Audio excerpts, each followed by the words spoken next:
నిరుద్యోగుల మీద అక్రమంగా పెడుతున్న కేసులు, నిరుద్యోగ యువకులను హాస్టళ్లలో చొరబడి వాళ్ళను కొడుతున్నటువంటి తీరు, అశోక్ నగర్ సెంట్రల్ లైబ్రరీలో దాడి చేసిన తీరు, ఈ యొక్క మొత్తం నిరుద్యోగ సమస్యలు, అదేవిధంగా జాబ్ క్యాలెండరు, గ్రూప్ 2, గ్రూప్ 3 ఉద్యోగాలకు పోస్టుల సంఖ్య పెంచడము, దీని మీద రేపు చర్చ పెట్టాలని చెప్పి బీఆర్ఎస్ పార్టీ తరఫున స్పీకర్ గారి ముందు ప్రతిపాదన పెట్టాం.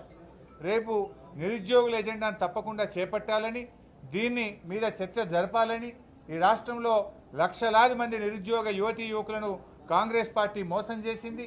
మీరు ఆ రోజు వాళ్ళకు పంచరంగుల ప్రచారం చేసిండ్రు, కలలు చూపించిండ్రు, జాబ్ క్యాలెండర్ ఇస్తామని, 2 లక్షల ఉద్యోగాలు ఇస్తామని ఫుల్ పేజ్ అడ్వర్టైజ్మెంట్లు ఇచ్చి ఇవాళ వాళ్ళను రోడ్ల మీదకి తెచ్చినారు, వాళ్ళ మీద అక్రమ కేసులు పెడుతున్నారు.